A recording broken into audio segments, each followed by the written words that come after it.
රෑතිස්සි නිශ්ශබ්ද වූ ගම්මැදී බිම. හුඟාක් පරණ කතාවක ජීවේ තියෙන. අඳුරු කාඩු අවටට මුදුන් ගසන සුළඟ පවා සොල්ලක් නැතුව ගලා ගියේ. මේ වන විට අහස ගොඩගැසෙන වලාකුළු අතරින් ජීවත් වෙන්න තරම්ම දුර්වල වූ චන්ද්‍ර කෙතරම් දුප්පත්ද කියලා කියන්න බෑ. තරමක් දුරින් ලොකු සොටුවක් ඇට්ට මතු වෙනවා. එය අඳුරු කතාවක ආරම්භයයි. මේ අඳුරු රෑවේදී ගමට ළඟම වගාවෙන් ආපහු ආ ගම්වැසියා දිදෙනා ඔයිල් ලාම්පු හසුරුවමින් මග පෙට්ටෙන් ගමට පයින් යනවා. සුළඟ සීතලයි. පසුපසින් හුස්ම කෑන්නව වගේ. ගමට ඉතා ළඟින් තිබෙන පරණ දේවාලය පවා අද රෑ සංසුන්. ඔවුන්ගේ පියවර සෙරෙප්පුවේ නෑනේ අමුතු තාලයක්. හදිසි ලෙස ඔයිල් ලාම්පුවල මැරවි මැරෙන සොබනේ ඔවුන් නවතිනවා. කාටවත් අදාළ නොවන අමුතු හුස්මක්. කඳුළු ගිල්වන හදවතක අඳුරු ඒකාන්ත හඬක්. මේ මොකක්ද කියලා ඒ දෙදෙනා පස්සෙන් බැලුවත් ඔවුන්ට පෙනෙන්නේ අඳුරු හෙළුවක් විතරයි. නැවතත් දුරින් පසුපසින් කොළ ගැලවෙනවා.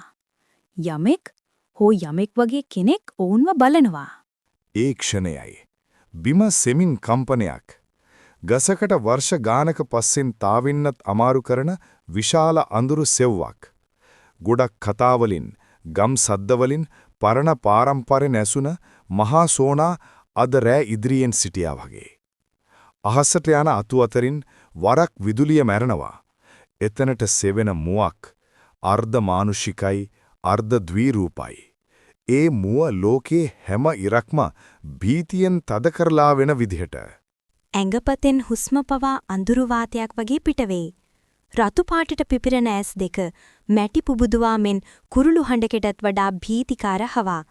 ගම්වැසියා දෙදෙනා සංසුන් වෙන්න බැරිව වැළපෙමින් පියවර අඩුවනවා. ඒ මුව ඔවුන් වෙත ඉදිරියට දුවනවා. ඇත්තටම මෙය කතාවක් නොව ඇතිවීමක් වගේ. ඔවුන් අඳුරු පාර හරහා හැම ලැබෙන බලෙන්ම දිගටම ඕඩන්න පටන් ගන්නවා. පාදය මැටිබිමෙන් උඩුකට පිටි කරමින් පාවෙයි. අතු කඩ වෙයි, කොළ වැටිලි ගඟක් වගේ සෙරෙප්පු හඬ ඇහෙයි. ඔවුන් හුස්ම ගැනීම පවා හඬක්. පස්සෙන් එන පියවර හඬ වමනාවට ඉක්මන්. අඳුරු අද්දරේ රතු ඇස් දෙක කනගාටුකාර ලෙස සංගවාගෙන ඔවුන් පසුපසින් පීඩනයක් වගේ එනවා. මහසෝනාගේ දුවන හැටි සුලං කණුවක් වගේ.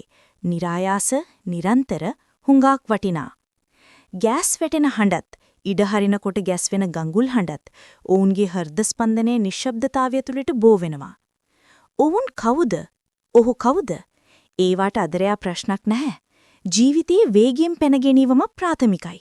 ඔවුන් අන්තිමට පරණ දේවාලයේ ගල්බිත්ති පෙනෙනතුරු හුස්මම නටුව පැන ගියා.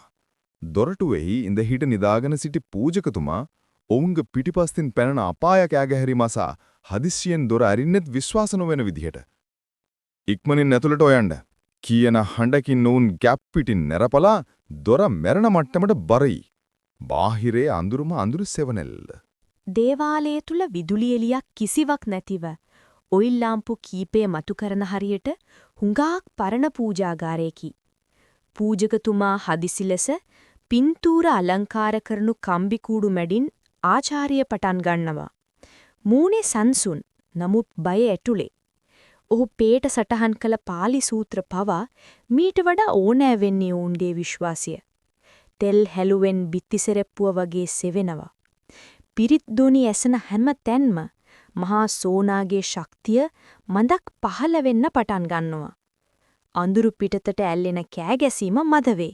ඉතිරි ශේෂ පිරිත් හඬගගා ඇවිදෙන තත්පර කිහිපයක පසුව දොර පිටින් තිබුණු අඳුරු සෙව්ව තදින් සිදුරු වෙලා යනවා වගේ.